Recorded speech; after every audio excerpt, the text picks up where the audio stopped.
Butter தேவையான அளவு எடுத்திருக்கேன். கொஞ்சமாக எண்ணெய் எடுத்திருக்கேன்.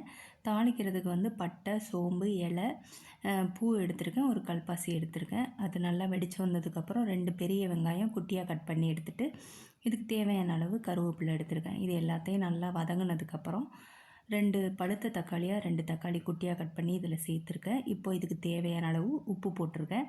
உப்பு போட்டு நல்லா மிக்ஸ் பண்ணிடலாம். மிக்ஸ் பண்ணிவிட்டு 1/4 டேபிள் ஸ்பூன் வந்து வெறும் மிளகாய் தூள் சேர்த்துருக்கேன். மல்லித்தூள் 1/2 ஸ்பூன் சேர்த்துருக்கேன். கரம் மசாலா தூள் 1/2 ஸ்பூன் சேர்த்துருக்கேன். 1/4 டேபிள் ஸ்பூன் வந்து மஞ்சள் தூள் சேர்த்துருக்கேன். இது சேர்த்துட்டு கொஞ்சமாக தண்ணி ஊற்றுறோம். தேவையான அளவு தண்ணி ஊற்றிட்டு நல்லா கொதித்து வந்ததுக்கப்புறம் பச்சை வாசனையெல்லாம் போனதுக்கப்புறம் இப்போது மிளகுத்தூள் இருக்கு இல்லையா, அது வந்து நான் 1/2 ஸ்பூன் சேர்த்துருக்கேன். காரத்துக்கு தகுந்தபடி சேர்த்துக்கோங்க. சேர்த்துட்டு பன்னீர் இருக்கு இல்லையா, அதையும் இதில் சேர்த்துட்டு நல்லா மிக்ஸ் பண்ணிடலாம். மிக்ஸ் பண்ணிவிட்டு என்ன பண்ண போகிறோன்னா ஒரு 10 நிமிஷம் மூடி வைக்க போகிறோம். ஸ்டவ்வை வந்து கம்மி பண்ணி வச்சுக்கலாம். இப்போ ஒரு 10 நிமிஷம் ஆனதுக்கப்புறம் நான் இப்போ ஓப்பன் பண்ணி பார்க்குறேன். இப்போ பாருங்கள், இந்த ஸ்டேஜ் வந்தோன்னே நம்மளோட பன்னீர் பெப்பர் ஃப்ரை ரெடி ஆயிருச்சு. அவ்வளோதாங்க. இது ரொம்ப சிம்பிள் தான். உங்களுக்கு பிடிச்சிருந்ததுன்னா நீங்களும் ட்ரை பண்ணி பாருங்கள். லைக் பண்ணுங்கள், ஷேர் பண்ணுங்கள், சப்ஸ்கிரைப் பண்ணுங்கள்.